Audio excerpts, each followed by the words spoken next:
All right, so thank you all for coming to the second pre-departure orientation session. So to go over what we're going to talk about today, I'm going to talk about one academic reminder. We're going to talk about travel planning stuff, money and communication, health, safety and responsibility, and kind of next step stuff. So it's all more, I guess, general logistical stuff about going abroad. If you have any questions, feel free to ask them as we go along, or there'll be time at the end for questions as well. So first thing, really just a reminder on the academics front, registration is coming up. I think it's starting next week. So I will be sending out, hopefully tomorrow, the registration permits. When I do that, I issue a permit to you and then I'll send you the instructions on how to go through the registration process. It's pretty straightforward. This will make sure that you are then an NDSU student for the time that you're gone. So you can still do financial aid and have access to your email and all of those perks that you get from being an NDSU student. For pretty much everyone, it'll be 12 credits that you'll register for. There may be just a handful of people that would be registering for more if it's required for a specific scholarship that requires you to take more. And you can talk to the Financial Aid and Scholarships Office if you need to clarify, because it has gotten a little bit more complicated how they calculate that. It's based on your total number of completed credits and where you are in some metrics towards graduation, as opposed to just being a flat amount that you have to take each semester now. But if you have any problems or anything with figuring out who to talk to, feel free to contact me too, and I can reach out over there as well. But watch for that email, and then you can just register during your normal registration window. Any questions? Okay. Next, travel planning stuff. Okay, so as far as buying your ticket, that's usually something that once you've been formally accepted by the school that you're going to, which is a little bit of just waiting for, the hoops and kind of the process that happens with that. But as soon as you hear back from them, you can kind of are open to that window to start buying your airline ticket. A big question people have a lot of times is when is the best time to buy one? Oddly enough, sooner is not necessarily better. A lot of times airlines, if you purchase your airline ticket too early, they know that you really definitely want to go during that time, and so the prices are actually a little bit higher. There has been some research that's been done that has indicated that on average, varies a lot, but on average, about 60 days in advance from when you'd be flying is usually the sweet spot for airline ticket prices. More than I'd say about 90 days in advance is when you'll usually see a little bit higher prices. When you get into 30 days in advance, 14 days in advance, 7 days, the prices start going up on those marks.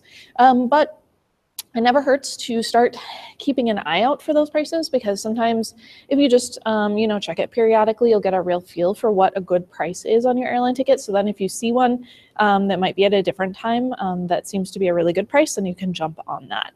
And there are a lot of really good resources out there. Google has a good search for flights. Kayak is pretty good about that, where you can get an idea of what the historical prices have been as well. And they'll give you some indications about whether this seems to be a good price, whether it seems likely that the prices will start going up, etc. And then another question, this probably won't be such a big deal for you guys. It especially comes up with students who are going for a full year. People will literally not be able to buy their return ticket to come back, because they're coming back so far out that those tickets don't even exist yet. It's more than 9 days more than 9 months or 12 months sometimes that they'd be looking to do that. If you run into anything like that, because you are planning on being gone for a really long time, it usually still works out to purchase the round trip ticket and then change that return date rather than doing 2 one-way tickets. This is the same as if you're not sure about your return date. One-way tickets tend to be more expensive than 50% of a round trip ticket. Oftentimes they are more like 3/4 the price of a round trip ticket. So you'd end up paying 1.5 times as much of if you were to purchase 2 one-way tickets. That's not to say that it's always that way. I have had students that have found really good prices on one-ways where it's worked out for them. But as a general rule, round trip tickets are usually noticeably cheaper. The thing though is that if you are planning on changing your return date, there's a couple of things you have to keep in mind. The first is the change fee. So each ticket, when you purchase it, it has specific terms and conditions to it. And the change fee is the fee that you pay to the airline for changing your airline ticket. And usually it's pretty high. It's something like $250 or $350 just to make that change. Plus they also charge you for any difference in airfare. So if you buy a ticket that's $100 more expensive and your change fee is $250, you'd end up paying them a total of $350. So the change fee plus the difference in fare. Some airlines, if you do happen to find a cheaper ticket to change it to, you can actually use that difference in fare as a credit on the change fee. Other airlines won't let you do that. So you have to double check those as you're purchasing it if you are planning on making any changes so you know what to expect and you can kind of budget for that. One thing that I recommend, regardless when you're going to purchase, in addition to going to sites like Kayak or going to United or Delta's website or things like that, I would also take a look at, there's two organizations, STA Travel and Student Universe, and they both do tickets that are specifically for students. You know, there's a lot of times where there's not really any difference in price because those fares are sold out or something like that. But it's still really worth checking because sometimes you'll find a pretty good deal on airline tickets through them. The other thing is that sometimes they'll have different terms and conditions on the tickets that you purchase. So it might be that changing a ticket might be dramatically cheaper. Like they might only charge a $50 change fee instead of $250 if you were to change a particular ticket, which obviously makes it a lot easier to do that. The thing though is that you really have to be careful with those because sometimes you will find that student tickets just literally cannot be changed. Like you would have to buy a whole new ticket if you wanted to fly in a different day. So it's really good to ask them what those terms are if you are purchasing one of those tickets. But yeah, they're usually pretty good to work with. And then the other thing is that we do have a page on our website under Before You Go that is our travel resources page, and it has a lot of things like links for airlines, different trains, information about hostels, cell phones, you know, you name it. So it might be worthwhile just to go and take a look on that. And I will, in addition to sending out the video, I'll send out a PDF of this too. So all of these links will be live ones when you open up the PDF. So you can just use it to click through. Another thing that you might run into as you're getting ready to go is you might run across people talking about the International Student ID card, the ISIC. Those used to be super common, really popular. I'd say a lot less so now. The biggest thing is that if you do end up getting a student airfare, they do usually require that you purchase an ISIC. So it's like, I'll save $200 on this airline ticket, but I have to purchase this $25 ID card, you know, so you still save $175 or something. And then in theory, it serves as proof of you being a student. So then you can take advantage of various student discounts at museums and things like that. The reason why I say it may not be so valuable is that a lot of places you can just show them the student ID card from the school that you're at, or I've heard in France they'll let you show them your student visa, things like that. So there are a lot of other ways that are probably easier and that you would already have rather than purchasing this whole separate card if you weren't doing it anyway. We do have the old card, which we literally, it's got like some peel off stickers and we literally like print it and make it for you in our office. If you want one of those, it's $22, bring in a photo, give us a day, and we can make one for you. Or if you go to My ISIC, they have their new fancy shiny version has a built-in prepaid MasterCard. So you upload a photo up and give them the payment, and then they'll actually print it and mail it to you. And then the, I guess, utility of that is that if your parents wanted to give you money, they could just load it onto your prepaid MasterCard so you could access that abroad. But your parents could also just put money into your bank account, or you could have any of the other multitude of options for prepaid cards or credit cards too. So it's optional. I really only recommend it if there's a very specific reason to get it. Otherwise, it's just good to know that this is a thing that is out there and that is what it is. Okay, so as far as packing goes, there are a couple of things to keep in mind. When you get your airline ticket, you're going to have a certain amount of luggage that you have as a free allowance. When you fly someplace abroad, you usually have a suitcase that can be checked that's included for free. And then you also have your carry-on item and a personal item. The carry-on item is usually some sort of smaller suitcase that has to be sized to fit within the overhead bin. And then the personal item can be a laptop bag, a backpack, a purse, something like that has to fit under the seat in front of you. With both your carry-on and your checked bag, they usually have very specific guidelines as far as the size of the suitcase.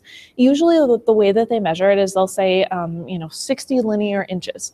And what that is that's taking one measurement of the height, one measurement of the depth, and one measurement of the width, and it's adding them all together. So if you're uncertain about whether your suitcase is going to be the right size, you would just take a measuring tape and measure those 3 measurements, add them together, and that'll be the total number of linear inches. As far as things that you would want to bring on the plane with you, if you have any sort of medical supplies or something like that, you would want to take it on just in case your checked suitcase gets lost somewhere in transit or you don't have it for a few days. It's always good to have photocopies of your passport. I would recommend having both a paper copy here as well as at home. And then you may even want to put one, like email it to yourself or put it in Dropbox or something like that. Your birth date is really the only piece of kind of personal information that's on the passport. The rest of it's pretty public knowledge kind of information, so I wouldn't worry too much about the security of that. And then the other thing is the front and back of your credit cards. And you do want to keep that separate from wherever it is that you have your credit cards. So, if you have a purse along, don't keep the paper copy of your credit cards in the bag with the purse. You'd want to put it in a separate suitcase or something like that. And the purpose in that is if you lose your wallet or it gets stolen or something like that, then you have the information to be able to easily cancel your credit cards. And then any valuables that you might have. Just in general, I'll say, as far as valuables go, like electronics and things like that, those definitely have a good use as you're traveling. So those are probably valuables that people will usually bring along with them. If you have anything though, that's like, I don't know, a necklace from your grandmother who's passed away, or I don't know, that pillow that you had as a small child or something that's really just absolutely irreplaceable. As much as you might want to bring it along, I really recommend that you leave those types of things at home because it's really easy, just to leave something someplace or for a suitcase to go missing or, any of those types of things. And it would just be really sad if you were to lose something that was really irreplaceable. So feel free to take a picture of those things to take with you and kind of have as a reminder, but maybe leave the actual thing at home. And then the other thing, as far as bringing along electronics, is that there are 2 possible types of conversions that you might have to think about depending on where you're going. One is going to be the actual physical plug. So the 2 prongs or the 3 prongs that actually go in the wall. In other countries around the world, they have different actual plugs that go into the wall. Those are usually pretty easy to do the kind of the switch over. You just buy a little plug converter kit. They're often a set of them. So, most places that you would go in the world, you would just have this one kit that would work for all of those different types of plugs. And those are really easy to find. You can get them at Target or Walmart or Amazon or something like that for, under $10. The other thing to kind of think about is electrical converters. So different countries around the world will actually have different levels of electricity that's coming out of the wall. Going to Europe, for example, they're on 220 versus I think we're on 110 here. So if you were to plug in something that only works on our level, it would be plugging into something that was a higher level of electricity, and you could potentially fry whatever that thing is. The good news is that most of those kind of higher end electronic devices, so your laptop, your phone, iPads, Kindles, that sort of thing, they're actually built to run on a range of electrical currents, and you can actually look on the the power brick. It'll say 100 to 220 or something like that on there. So double check to make sure that any electronics that you have are going to operate on that kind of range. Other things though, like curling irons, hair dryers, if you had a plug-in alarm clock, I don't know, your toaster oven, I don't know, no one would bring a toaster oven. I'm just joking. But any of those types of things, they probably don't work that way. It is possible to buy an electrical step converter that would translate it up or translate it down for you. Honestly, they don't work very well and they're really expensive. So it's probably cheaper in those cases to just buy a local curling iron or something like that once you get there, rather than converting the one that you have. But you can look into it and do the comparison and stuff like that. Yeah. And then just in general, take less than you think you'll need. Basically, every time I travel, and I think most people travel, they end up taking less stuff along. Pretty much everywhere that anyone is going, you're going to be able to buy anything that you might realize that you're missing. And it is a huge pain to be lugging enormous suitcases along. When I went to study abroad in Japan, I was actually able to bring, they had bigger luggage allowances in those days. I was actually able to bring 2 70-pound suitcases and a carry-on and a personal item. So that is exactly what I did.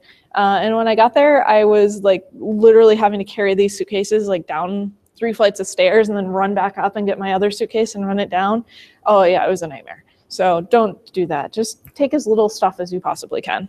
And, you know, just bring the stuff that's maybe not your favorite. You know, if you have shirts and stuff like that that you like, but they're okay.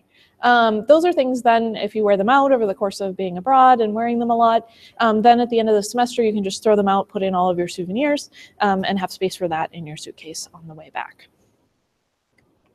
Okay, so any questions? Okay, so I wanted to do just a brief overview of what it's like at the airport, just to give you an idea of what to expect.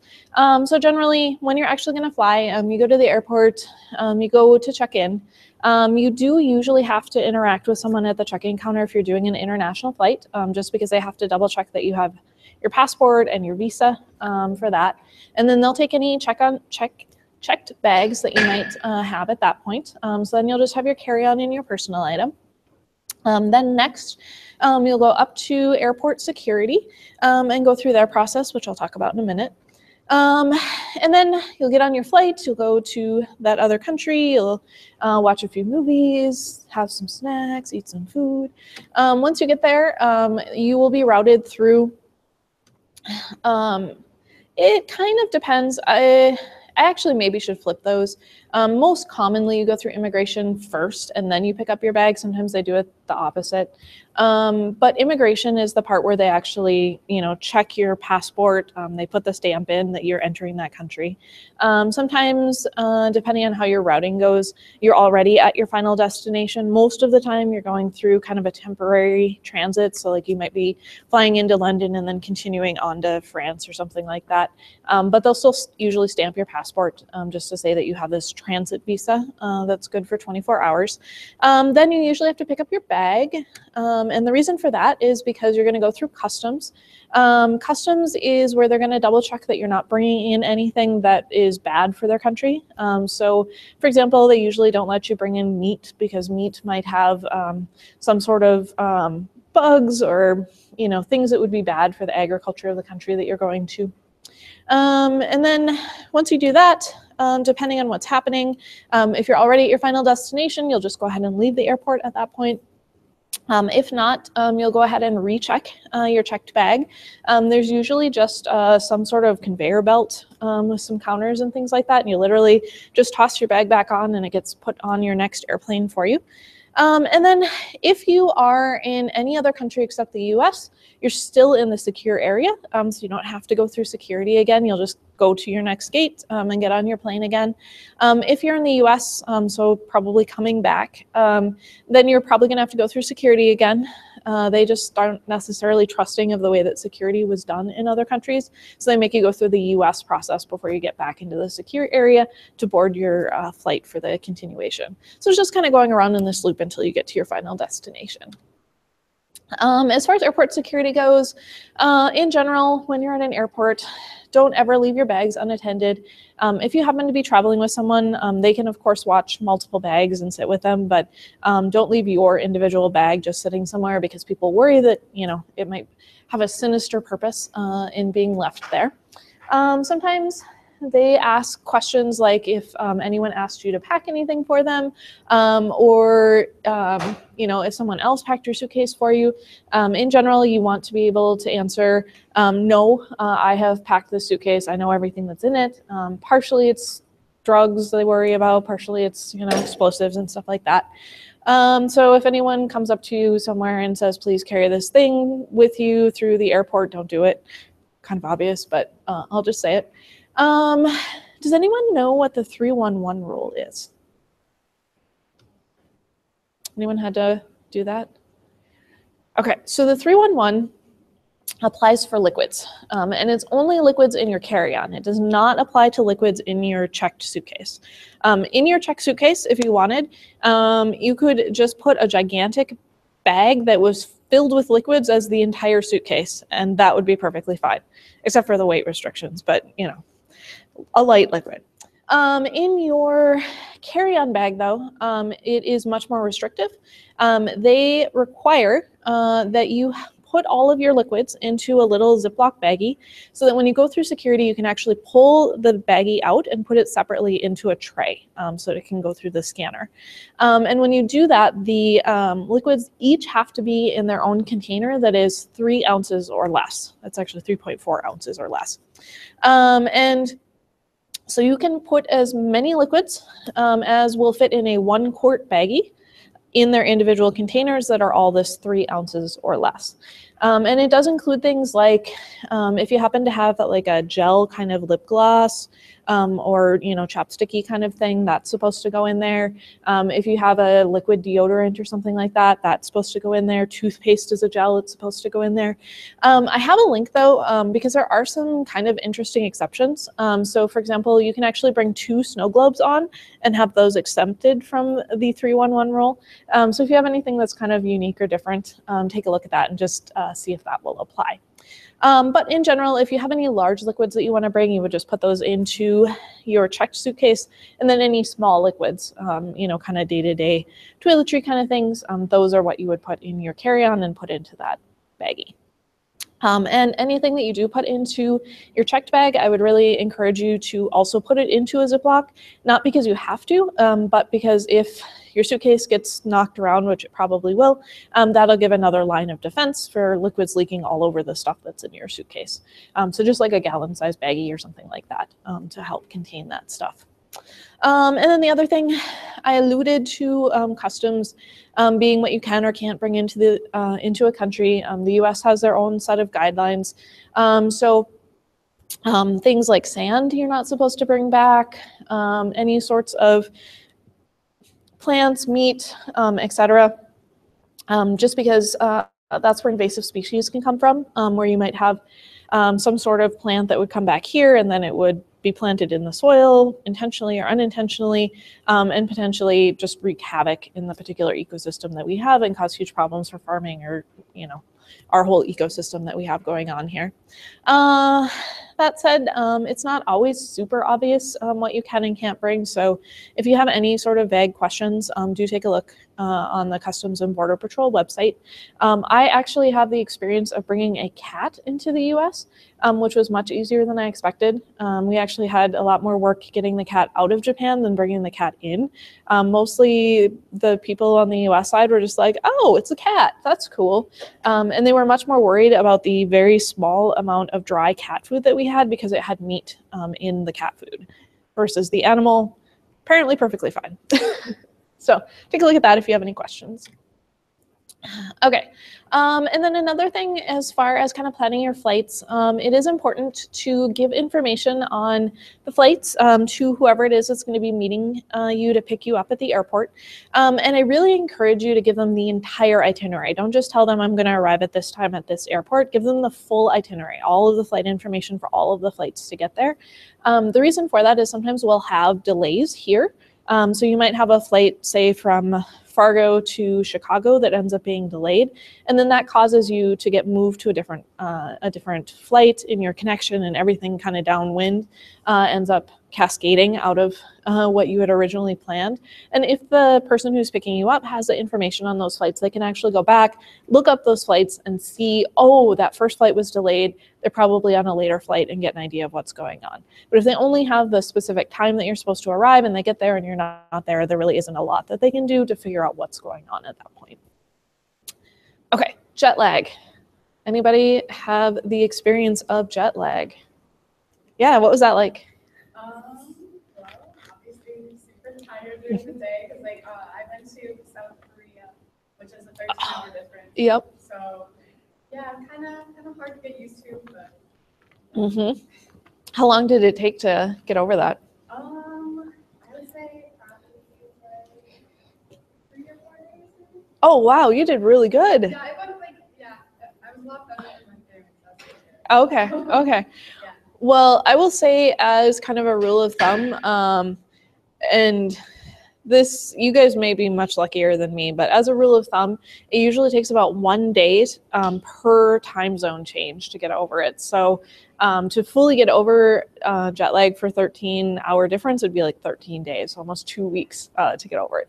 Personally, I'd say usually going to Japan, which I'm more familiar with, it's been about a week where I start feeling a lot better. Maybe 2 to 3 days, I start to feel noticeably better than I was.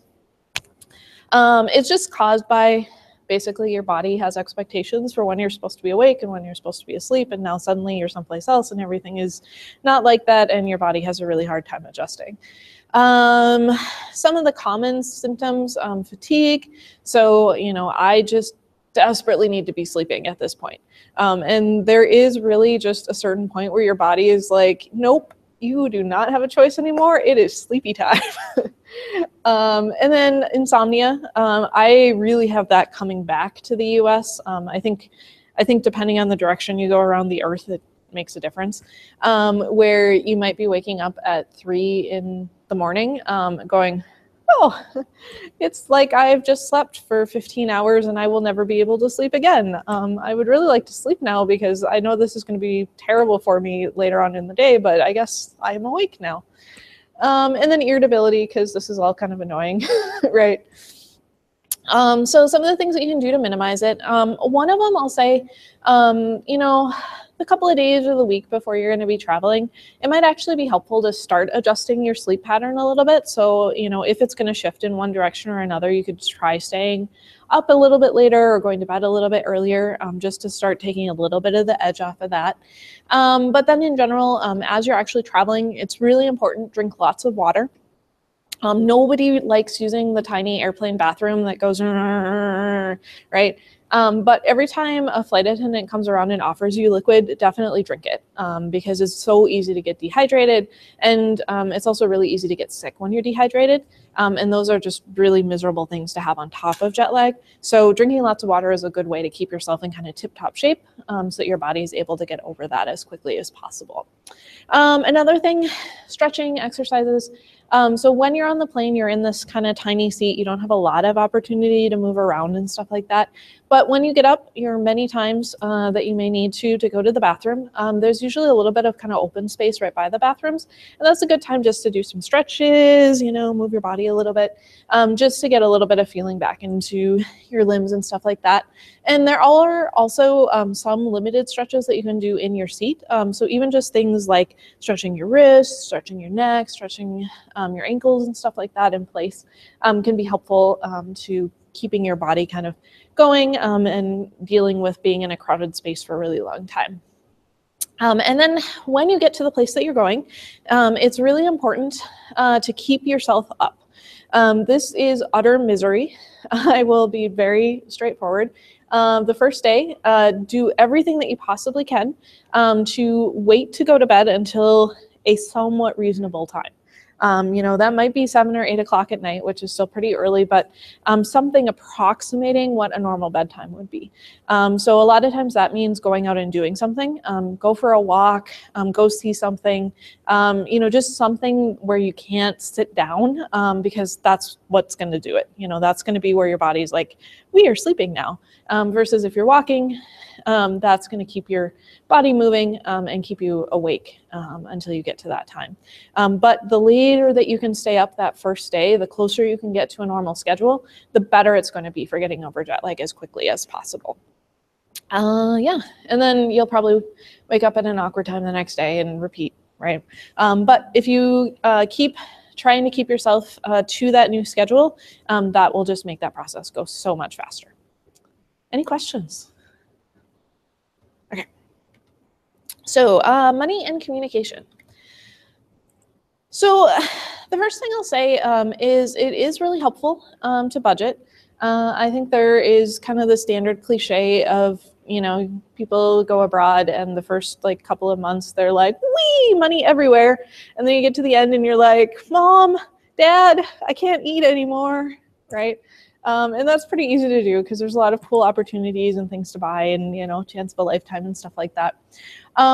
One way that's not super tedious and annoying, one way to budget is literally just take the amount of spending money that you have for the time that you're going to be there and divide that total number out over the number of weeks that you have or over the number of days that you have there. And then just keep that in mind as kind of an estimate of this is how much I can spend per week, per month, per day, however it is that you break it down.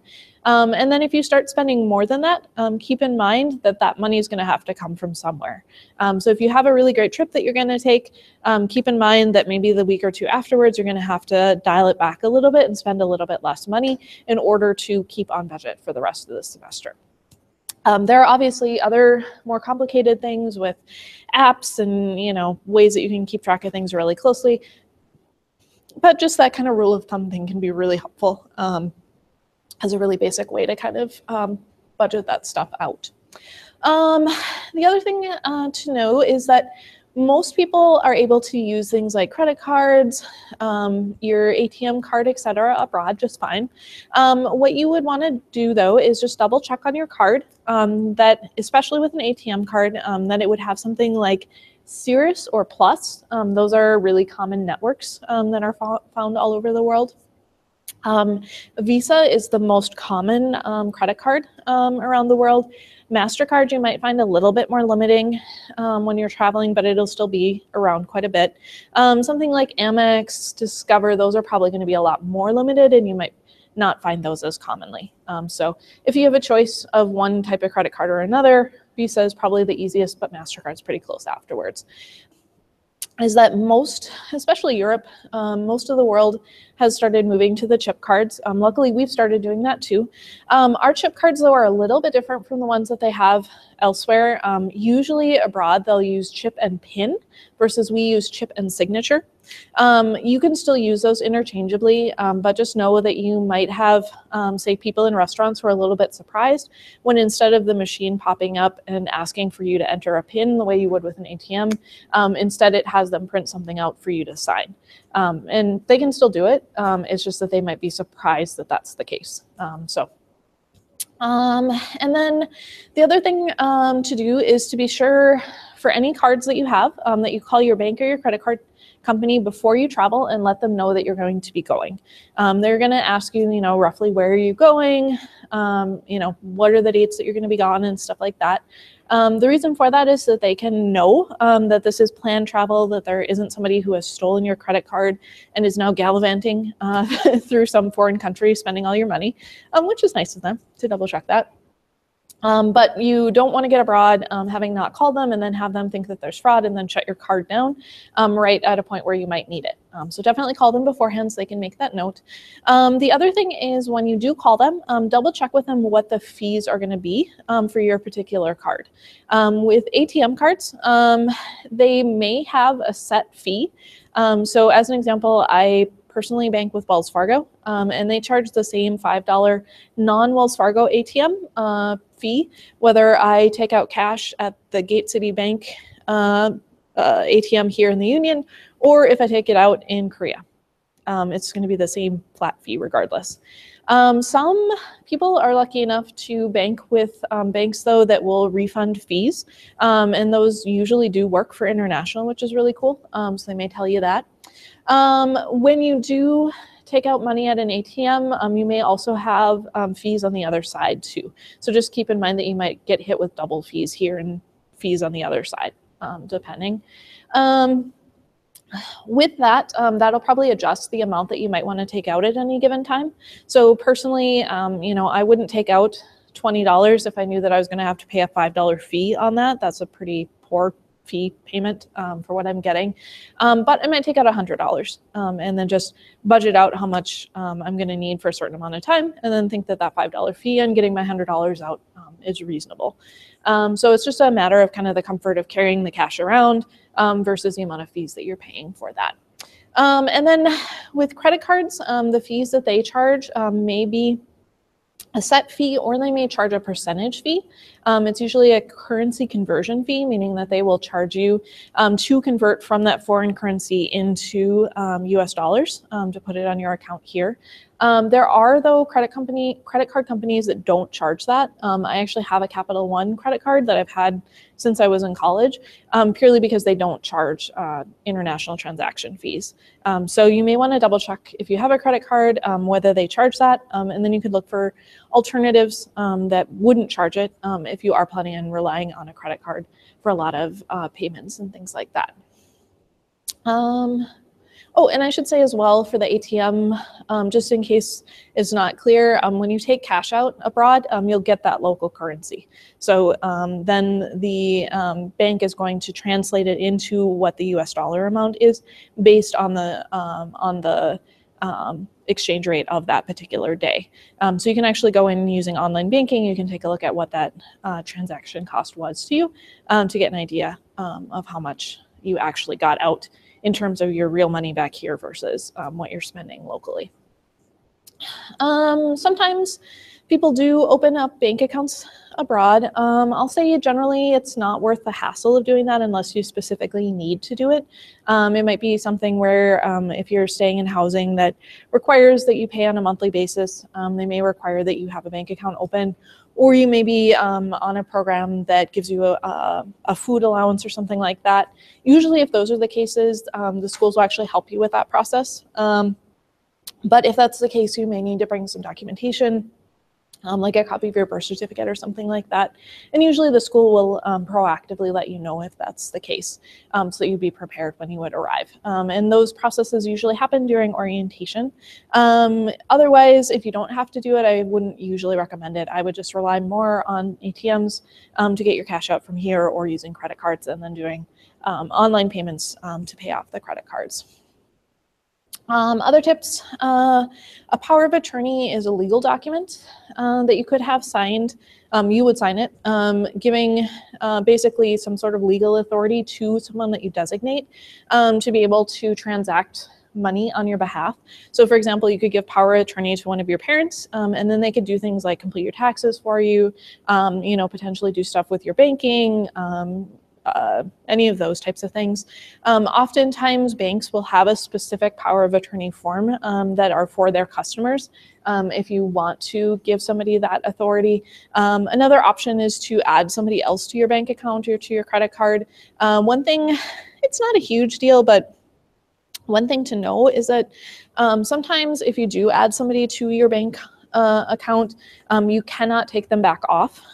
So when I was teaching English, I added my mom to my Wells Fargo bank account, and I actually had to close that account and open up a new account because for liability purposes, you can't remove somebody from an account. You can only close the account out. So, it's just a little bit of hassle if that happens. Another option, if anyone uses paper checks anymore, is that if you have somebody you could trust, you could sign a couple of basically blank checks so that they could send in payments for your car or something like that. And then obviously online banking is amazing and useful, especially for this purpose. And it's really great to be able to do payments for various things that you might have on a monthly basis online, and then also to keep track of things like, how much did I actually take out from that ATM, with the exchange rate and stuff like that.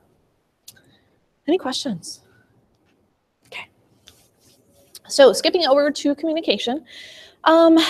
The phone thing is a little bit complicated. So I'll give you kind of the shortest explanation that I can give. It is possible to use an existing smartphone from here abroad. There's a few options for it. The first thing that you would need to double check is that your phone is a world phone, is kind of the generic term for it. Here in the US, we have a couple of different kind of technical systems that are used for carrying cellular signals. So GSM is the really common one, both here in the US and around the world. It's used by AT&T, T-Mobile, etc. There's another system though called CDMA, which is specific to Verizon, and it's a US only thing. But these days, as of I'd say maybe like the last 5 years or so, it started to be the case where most of your standard smartphones will operate across multiple, bandwidth type systems. So they'll do GSM and CDMA. And GSM also has a couple of different frequencies that it operates on. So there's like GSM 700, GSM 1000, GSM 1200. It'll usually operate across all of those as well. So double check that your phone does that. Which it probably does. And if so, then potentially you can use it abroad. The second thing, though, that you have to make sure is going to be okay for your phone to operate abroad is you actually have to have the service for your phone. And one way to do that is to work through your cellular company here. So go to Verizon, go to AT&T, and ask them, what would be the cost to me to have my phone active abroad? If you do it through your home company, you would have your US phone number and you would pay whatever your phone company here charges for any usage. I'll be frank, you're probably going to get a little bit of sticker shock when they answer that question. Most of the time, the usage that you would get out of a plan from the US is going to be extremely expensive. Like it wouldn't be unusual for a phone call to charge you $1.50 or $2.50 a minute, which is pretty insane. Or you might pay them $50 and get 10 megabytes of data for a month, which is just crazy town. Like you could use that in 2 minutes easily. But it's worth asking. If that is the case, then you could look at a couple of other alternatives. If you unlock your phone, so if your phone is no longer tied to the particular carrier that it came from, and that's something that you have to ask the carrier to do. Usually they're more willing to do that if your phone is paid off, etc. If your phone is unlocked, then you can potentially just take your phone to that country and buy a new SIM card. And the SIM card is just a little card that's in your phone that indicates this is the particular carrier that it's on, and then it ties it to the particular phone number that you have. And oftentimes it's pretty easy to find a SIM card abroad. They'll even like sell them at the airport, or you can go to different, kind of businesses that, would be like the equivalent of your local Verizon store, right? And just purchase a SIM card and get on some sort of system over there. If you do that, then your phone would have a local number. So it would be an actual local telephone number. In that case, then you would want to double check what are the international charges for that. Because again, that international part is the part that usually is expensive if you're paying a cellular company to do that. Versus if you have a local number, making those local contacts is probably going to be pretty cheap. The best way to kind of get at both of those, local and international kind of communication things, though, is to think about them a little bit separately. So think about doing the international piece through something that's free, like Skype, FaceTime, Google Hangouts, that sort of thing, where you can use the internet to contact people without having to pay for it through a particular cellular provider, or only paying for just the data that you're using as opposed to paying for the international cell phone call. And then other things that you can use that are free, iMessage, if anyone didn't know, if you're contacting somebody else who has, if you have an iPhone and you're talking to somebody else who has an iPhone and the bubbles are blue, you can still use that internationally. It goes through Apple's servers rather than going through Verizon or AT&T or whatever. So you can still do that on data or Wi-Fi. KakaoTalk is an app, WhatsApp, Snapchat, all of those types of things should still work pretty well. And then regular mail. I know no one uses snail mail anymore these days, but it's actually really fun. You can send your family postcards, and what I do, because I'm a little bit naughty about this, is sometimes I'll send people postcards and then I'll take the postcard back once I get home and put it in my scrapbook, because they got the joy of getting it. They would have tossed it, and then I get like the memory of having sent them that. Or there's often flat rate boxes from the US Postal Service where there's a set cost for that particular package, and then anything that can get shoved in there is the same price, regardless of weight.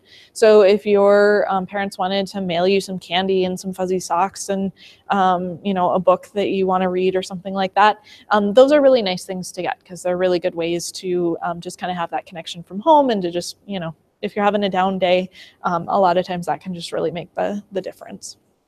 And then email, of course, obviously, social networking, all those types of things. And then social media in general is really awesome.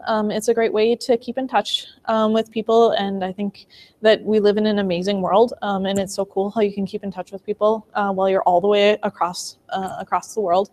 The only thing, though, is to really, I guess, give a little bit of thought to how much time you're spending on social media, because it's really easy, especially when you first get abroad and everything's new and confusing and frustrating, and you really miss home and really miss the people that you care about, to spend a little bit too much time on social media, as kind of a coping mechanism for getting through that. And it actually delays that process. So if you're spending a lot of time interacting with people back home, it's harder to adjust. It's going to take longer for you to get used to the place that you are in. So really try to measure that out and limit yourself a bit to the amount that you do. And the other thing is, I love taking photos and video and all of those things. I sometimes ask me about photography and my thoughts on memories and you name it, but balance it a little bit. Sometimes I think people, and myself included, get so excited about the photo taking that it's almost like you're only seeing the thing that you're at through the lens of your camera. And at that point, you might as well just look it up on Google Images and not be in the place, right? So if you go someplace that's really cool, take some photos, and then try to just take a little bit of time to really be present and, really see the place and look at the people that are there and smell the smells and feel the wind on your face and, all of those types of things, to really enjoy that moment that you're in, so that you can make those memories, you can have those experiences in a way that's separate from the photos that you're taking and will enjoy in the future. That makes sense? Okay. And then the last thing on the communication side that I have to underscore is that you are still required to check your NDSU email. I know. Luckily, the listserv's a little better this year. It's not quite the fire hose that it was in the past. One thing, though, that you can do with those types of listserv things that you might get a bunch of stuff that you really don't need to get, is you can actually set up filters where it'll just take all of the emails that come from a particular source and put them into a folder. So then you don't have to read all of those stupid emails. You can just read the ones that are directly sent to you, and that can help with that process. But it is important, every couple of days or at least every week, to log in and check your NDSU email, because there are things that NDSU will send you or that our office will send you that can be really important. Sometimes they're safety things. Sometimes they're, there's some issue with your financial aid, you missed a signature or something like that. And missing out on those can have pretty significant consequences. So definitely just set a reminder for yourself or set up a time or something like that to periodically check your NDSU email. Okay, and then the last thing for communication is your parents. Do communicate with your parents. Talk to them about why you want to go abroad, what's your budget, what are you hoping to get out of it. If you're in the place where you do this, share with them your travel itinerary and stuff like that, because that'll make them a lot more comfortable once they know how organized and on top of things you are, once they have that feeling of what a great, wonderful traveler you're becoming. And then if your parents do have any questions, what we ask you guys to do is to not have your parents contact us directly. We want you to be an active kind of learner in this process. So if your parents have a bunch of kind of weird questions that you hadn't thought about, have them tell you what those questions are, and then you contact us. will respond. Anything that we send you, any emails or anything like that, please feel free to just forward it directly on to your parents so they can read the same thing. But by doing this, then we're including you in this process and you're learning to ask those same types of questions. So then it gets to be this learning experience for you guys rather than being a case where, oh, I didn't think of that, and then your parents go around you and basically do all the work for you and then come back and give you the answer, where you didn't really necessarily learn anything and maybe your parents aren't doing the best job of playing telephone and giving you the answers and stuff like that. So we just really want you to be active in the process of learning this. And along those lines, oftentimes if I do get a question from a parent or something like that, I will actually just respond to you guys directly rather than responding to the parent. And I'll put in my first sentence, please feel free to forward this on to your parent, but I'm responding to you because this is information regarding your particular experience, and I want to make sure that you are included and that you're the one that's making the decision about who has access to this information. So, any questions? Okay, so health. Just a couple of things about health. If you haven't had any checkups recently for medical, dental, eye stuff, it's usually good to do that before you go abroad, especially if you have any kind of ongoing things. You may have immunizations that you might need depending on where it is that you're going. There is some information that's online on the Centers for Disease Control. They have a really good travel website that outlines what kind of generalized recommendations are for different countries that you would be going to. And the State Department has some information and things like that. With immunizations, though, I do really encourage you to talk to your doctor or talk to a travel clinic about your specific health situation, because every person is a little bit different. You may, have some reason why you wouldn't get a particular immunization because of your health situation, or you may have a case where, your health is a little bit, your immune system is compromised or something like that, where they might want you to get more immunizations or something like that. And talking to somebody who is a qualified medical professional is going to be the best way for them to be able to assist you with making sure that it is appropriate for your situation. And as I talked about in our last session, there may be a health exam required for visas, though that's not as common anymore. And then as you're getting ready to go, some information that might be helpful to know is any of your kind of basic information. I actually don't know my own blood type, which is kind of funny. But if you do know it, have access to it in case you might need a blood transfusion or something. Any medications that you take, it's good to get a copy of the prescription, some sort of documentation that includes the generic name for it, because we have a lot of specialized names here in the US, and having that generic name for it is useful while you're abroad if you need to get it refilled or something like that. Information about if you're diabetic, if you have allergies, just any kind of medical conditions. And then the thing is, you don't have to tell us, if it's something that's really kind of private. But I do really encourage you guys to tell your overseas coordinator, so whoever the coordinator is on the other side, because if there is any sort of health emergency or anything like that, they're going to be the one that's actually going to be on site and able to assist you at the doctor. So if, for example, you were unconscious, you were in some sort of accident or something like that, they would be the one that would be able to communicate with the doctors there and make sure that you were receiving the appropriate medical treatment. And then again, I mentioned some things to put in your carry-on earlier, but just a kind of refresher. So if you have any prescription drugs, over-the-counter remedies, ibuprofen or something like that, if you have glasses or contacts, any of those types of things, you'll want to bring those along. And then, like I mentioned about having a copy of your prescription, that's usually something that they can just print out at the clinic or the doctor or something like that. Medications, you do want to keep them in the original container, so in the prescription container. Don't put them into a little sorter or into some smaller bottle, even if it's annoying and it takes up a bunch of space. The reason is because otherwise when you go through customs, if they open your suitcase and there's a bunch of mysterious pills in there that aren't labeled, they don't really have a good way of telling if that's something that you should have legally versus if it's something sketchy that you're trying to smuggle into their country. So just leave them in the prescription bottles so that it's very clear what that is. And then the other thing is that there are some medications that are just not legal in other countries, even though they're legal here.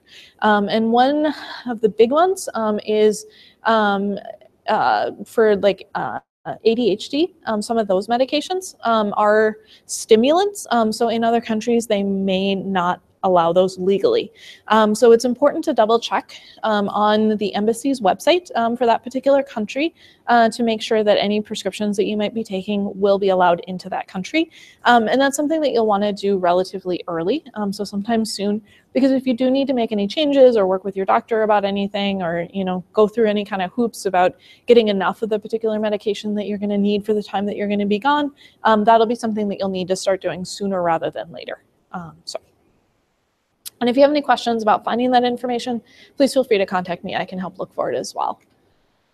Any questions on any of this? Okay. So safety and responsibility.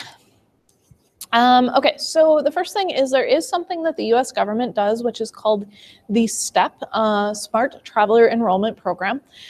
STEP is just a way to let the US government know that there is a US citizen who happens to be traveling somewhere abroad. So when you go, I really encourage you guys to just take 2 minutes and enroll in the STEP program. You do have to have information about what your address is going to be, so it's possible that it might be pretty close or right after you get there that you would be doing this, but just write down a reminder to go ahead and do it. It really is just a super quick thing that you fill out. But if there was any major emergency that happened in the country, and then the US government was coordinating getting people out or something like that, then they just have an awareness that you're there so that they're able to make sure that people are being taken care of. Other things that you can take a look at is the US State Department does do both travel warnings and travel alerts, which are just kind of official information releases that say, there's something going on in this particular location, that you might need to know about, so you can make kind of safe decisions. Travel warnings are usually pretty severe. They're something that you want to take pretty seriously, give some thought to. They're usually pretty specific. So for example, there is a travel warning currently from Mexico, but it's specific to states. So they'll say in this state, this is a particular concern here. The state has no concerns. Traveling within this particular city is perfectly safe, but the area around the city is not safe. So it is really good, helpful information. So if you are planning on traveling somewhere and stuff like that, you can take a look at those.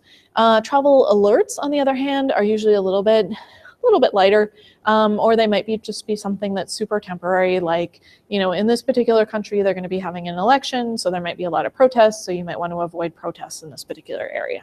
But again, those are really helpful. And you can go on their website and actually sign up for email alerts, in which case they would just send you an update every time they issued a travel warning or a travel alert. And then there is a tips for traveling page that has some helpful stuff on there too, so I just put the link up. Okay, lost passport. The first step that I will say is don't lose your passport, right? This is probably the #1 thing that I would say, please don't lose this, because it's a huge headache to replace your passport. It can be done, and I'll walk through how to do it, but really just do whatever you can to avoid losing your passport. So as you're traveling, just be aware of where your passport is, and be really careful about where you put it. So really don't put it on a shelf in the bathroom. Don't put it in the seat back in front of you. Don't put it in your back pocket because somebody could grab it. Don't, put it places that it would be possible for you to to leave it behind or for somebody to pick it up. My cousin actually spent 6 months in Europe, traveling all over, had no problems, got back to the US, was standing in line for immigration, set his passport down on his suitcase, looked away, looked back, and it was gone. So it really is that easy for a passport to go missing. So, keep it physically with you, inside pockets, inside things, wherever you can, just to keep your passport safe. If you do lose your passport, like I said, it's a hassle, but it is possible to get it replaced. The steps for doing it are, first, you have to report that your passport has been lost or stolen to the local police. So you'd have to actually go down and make a report to the local police about what happened and get information on the police report number or some sort of documentation that has been reported. Then you actually have to replace the passport itself. So you would have to travel to a US embassy or a US consulate somewhere in the country that you're in, which may, depending on where you're located, be a significant travel. And then basically spend all day and pay them $200 to get a new temporary passport issued. This is where it is useful to have a copy of your old passport, because then they can use that copy of the page that has your photo and your information. They can use that as documentation to prove that you had one and that you're a US citizen. So it does help to speed up the process a bit. And then once you have your replacement passport, which is usually only good for a certain limited time frame, then you also have to replace the visa for the country that you're in. So that's probably a whole nother day of traveling to go to wherever the office is that you need to go to for them to issue that replacement one. So if you lose your passport, you probably are spending at minimum about 3 full days fixing the problem, plus all of the money to do the traveling and to pay for all of the fees and stuff like that. So that's why it's best to not lose your passport if you can avoid it. Other things as far as safety goes, it is possible to drive abroad, depending on where you are. There's something that, well, some countries will actually just let you use your US driver's license. So if you have a driver's license, you can just use it locally as long as you're only there for a certain period of time. There's also something called an international driver's license, which oddly enough is issued by AAA. It's not like an official kind of thing. It's just like an international thing that they issue. It's like a little booklet kind of. Then you would be able to, you know, rent a car, travel around. That said, I really don't recommend driving if you can avoid it. When I first started at Concordia, I had somebody actually contact me because he had gone on a faculty-led program to Italy the previous summer. And so this was like 8 months afterwards. And he had gotten something in the mail that was from the city of Florence saying that he owed them, it was like $500 in tickets. And he was wondering if this was a legitimate thing, if he was supposed to pay it, etc. And so I looked into it and contacted our local contacts there, and they responded and told me, yeah, this is unfortunately legitimate. Apparently what happens in Florence is that most of the center of the city you're not able to drive in. It's just closed to drivers, even though there are streets there and stuff, but they're only supposed to be for pedestrians. And if you happen to go off of the area that you're supposed to be driving in, they actually have cameras on the sides of the building, so they'll catch a picture of you. And it's on every side of the building. So like if you turn off, you'll get a ticket for all 3 sides of the building, and while you go around it to get back onto the street that you're actually able to drive on. So it took them 8 months to track him down through the rental agency and to figure out his contact information in the US and to issue the ticket to him. But he did actually owe $500 for that. So it's just, when you're abroad, it's just, you know, the signs are going to be in the local language. You're still required to follow all of the local driving regulations and things like that, even if they're very different from the ones that we have here. So most places people go, there's just really good mass transportation. So I just don't know that it's probably worth it to do that. But you know, it's a decision that you can make. Just be sure you're properly insured, you know, driving safely as best you can and stuff like that. And then other things, you are going to run into new forms of transportation. I love trains. Trains are amazing. I hope you guys love trains as much as I do by the time you get back. But, you know, that might be a little bit of a different experience. You know, buses, taxis, those sorts of things that you may not use as much here. One thing, when you're first using those, keep an eye on what other people are doing so you can kind of get their norms and their behaviors and stuff like that. And that can be really helpful for figuring out how to use things and to kind of get into the flow of things. Other things, it may be a little bit different. A lot of times the roads abroad are a lot narrower than the roads are here, so you might have vehicles that are a lot closer to each other as they're driving. Again, it's helpful to watch other people. If other people are just like, oh yeah, this is normal, you probably don't have to worry about it too much. It's probably just the norm of the way that people drive. But sometimes it can be a little bit nerve-wracking if you're going through these really narrow roads on the side of a cliff or something like that. But that just sometimes is the way that it is. And then The other thing is most places around the world, they drive on the other side. So watch out for that, especially when you're crossing the street as a pedestrian. They've actually had so many issues with that in London that all of the roads, like the pedestrian crossings, like that photo, will tell you which way to look. So that, because they had too many tourists coming and looking the wrong way and stepping out in front of a car. So only London does that as far as I know, but be sure to look both ways. And then personal safety tips, just watch out for your friends, watch out for each other. If something doesn't seem like it's right, feel comfortable stepping in and saying, that's not right. Let's go do something else. I don't feel comfortable about what's going on here. You guys have a whole lifetime of experience that have built up good instincts. Be sure to follow them. I think sometimes people kind of question themselves. But again, if something just doesn't feel right, you don't have to do it. You don't have to go down that alleyway that seems like a shortcut. You don't have to keep talking to that person that you don't like, all of those types of things. Do let people earn your trust. I know going abroad, people want to keep an open mind. They want to get to know people. That's super awesome. But you don't have to be friends with people just because people want to be friends with you. You don't have to go out with people just because they invited you. So if you don't feel comfortable with it, if you don't want to, feel free to say no. That is definitely your right and your ability. And then be aware of your surroundings, especially when you get there. Keep a really close eye on what it is that the locals are doing. So they're going to have a lot more situational awareness about what parts of the place that you are safe, what parts aren't. And if there's a place that they aren't going after dark, don't go after dark yourself. Just watch their types of behaviors, and then you can kind of learn those social norms. And then this is where those orange cards come into play. Those are the emergency cards. On the back, it has a kind of multi-step, process of if there is an emergency happening, here's the things to do.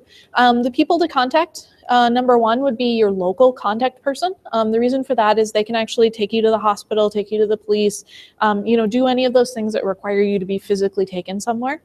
Number two, let us know. We are here to help, to coordinate things, to work with the insurance, any sorts of emergency evacuation, to talk to your parents if they need to communicate while you're doing something else. Your family, definitely do talk to your family. That said, use your best judgment. Remember that whatever you tell your parents is going to be what they have in their mind is happening until you talk to them again. So if, for example, you are walking around, you get lost, you call your parents, you say, I'm lost, I don't know where I am. Okay, and there's not a lot they can do beyond comfort you, right? And then you hang up the phone, and then 2 minutes later, you find the spot that you're looking for, you go out with your friends, you have an awesome night. This entire time, their beloved child has been lost in an alleyway in some city in Europe. So definitely let them know once you are safe. Give them updates, because otherwise they get very, very concerned. And then the American Embassy, they can just help in a lot of ways that you don't necessarily expect. I will say they can't get you out of jail, but they can potentially connect you with translators and resources and things like that, and visit you in jail and stuff like that. And then do carry your emergency action plan card with you. It has some information on it about contacts and things like that. And so fill it in before you go. One thing, randomly, Katie, who's the senior peer mentor in our office, she lost her wallet at one point in Spain, and she actually got it back a few months later because her emergency action plan was in there and it had her contact information at her host family. So the police, when it was turned in, were able to track her down and get her wallet back to her. So kind of an unusual way that it's helpful. But yeah, so there's some information to help filling it out.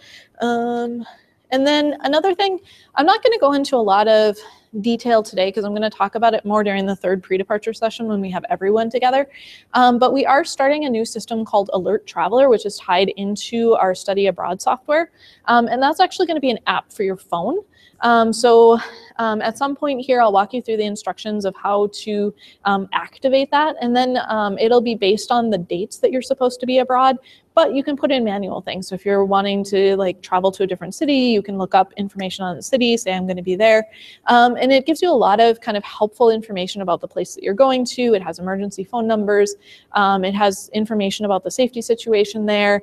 And then it'll actually send you alerts for things that are happening. So it could be like really low level stuff, like there's going to be a protest, or it could be, you know, oh my gosh, there was a major earthquake or something there.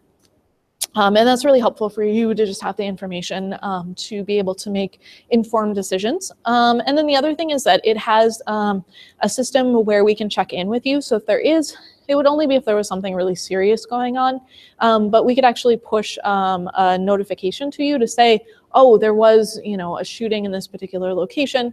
We just want to double check with you that you are safe. And then it would just be a one-touch button thing where you can respond to us and say, I'm safe, or no, I'm not, I need help. So we're really excited about this. And oh, I said pre-departure 2, but actually pre-departure 3. I'll give you a little bit more detail on it, and we'll get you going in that system. Okay, and then kind of the last thing here, just a reminder to be responsible while you're abroad. You guys are all adults, you know how to behave well. But I do just need to tell you that if you do have anything that you do abroad that they notify me about, I do have to let Student Life know. So potentially you would have consequences on that side and then come back here and then have stuff with Student Life back here, which would be really tedious. So just, you know, behave well. Drugs, don't do it. You know, even though there may be places where it seems like it would be legal for you to do that, there's a lot of really complicated interlocking laws that happen. One story that I had heard about this was at a different university, not at NDSU. There was a group of students that were abroad with a faculty member. They had a free day. Some of the students went to Amsterdam. When they were there, they went to a coffee shop, they had some pot, right? And then when they went back to Belgium, one of the students had a negative reaction to what it was that they had taken and ended up going to the emergency room. And it turned out that in Belgium, it's actually not just illegal to bring the actual cannabis into the country, but it's also considered to be bringing it in your bloodstream if you still have it in your bloodstream. So the student was treated, sent back to their housing. The faculty leader actually like put them on an airplane, sent them home immediately because they had violated the terms of the program. But that was a good thing because the hospital actually had to report it to the police, and then the police showed up you know, within an hour or two of that student getting on the plane to arrest the student because they had broken drug laws.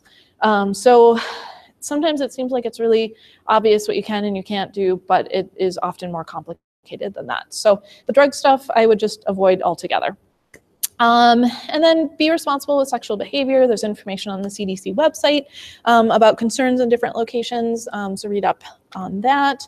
And then alcohol, you know, of course, you know, if you are of age, alcohol is a thing that people do, but just be responsible, be thoughtful about how much you're drinking. It's important to know, you know, are you legal? Are you of age in the particular place that you are at? To know yourself, your particular weight, your particular limits, you know, your comfort with that. Do watch for local behaviors versus the study abroad student behaviors. Sometimes study abroad students can get a little bit excited about things. Usually following more kind of what the locals are doing is going to be a, you know, a pretty reasonable fun time to do.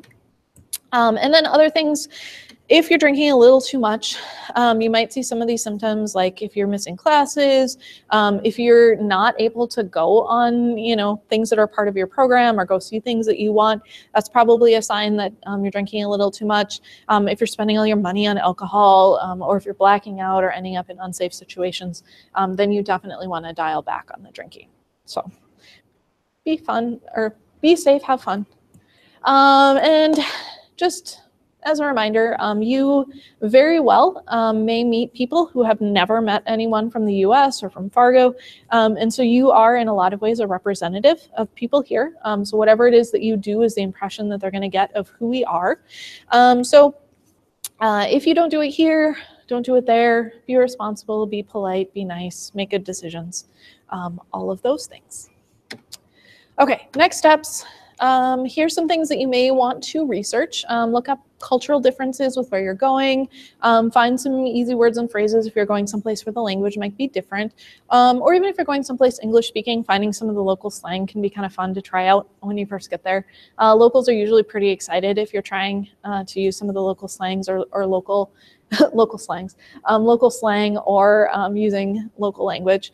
Double check if you're going off the beaten path a little bit more, if you can drink the water, look up new foods to try and stuff like that. What is local transportation where you're going? At the university, what's your accommodation like? Do you have laundry included? Do they have cafeterias? Do you have internet? Those types of things are just helpful for kind of figuring out what your experience is going to be like and getting ready to go. We do have some information online. We have a whole page devoted to diversity resources. I will also say that I am a Safe Zone member, so if you have any concerns or anything like that, please contact me, and I'm here to help with that. And then there's a lot of books and websites and stuff like that. The one thing that I'll suggest that you maybe haven't thought of is just Google other study abroad students who've gone to the location that you're going to, because a lot of times they'll have really neat experiences or really neat ideas of things that they've done, and those might be things that you would be interested in doing too. So there's a lot of kind of cool information out there on the internet these days about that. And then lastly, the pre-departure number 3 is going to be coming up on Tuesday, November 14th. That one is going to be at a different time. It's going to be 5 to 7:30. It'll be in this room. We're going to have returnee students. We're going to have food, conversation. We'll have t-shirts for you guys. And because we're inviting returnee students, I need to know exactly who's going to be there. So please RSVP to me by Monday, November 6th. I know it's in online, so I'm going to be emailing people too, just to check in and say, oh, it looks like you are planning to come. If you can't, just let me know. Otherwise, I'm assuming you're coming. But if you haven't responded to that online RSVP, feel free to drop me an email. And then the other thing, if you have your letter to self, please feel free to bring it up before you head out. Just make sure to put your name on it, write letter to self on there. If you don't have a letter to self along today, feel free to bring it to the 3rd pre-departure to just drop it off in our office. But those are just literally letters to yourself. So we'll hold on to them until you get back so you can read them. You can put whatever you want in it because you're the only one reading it.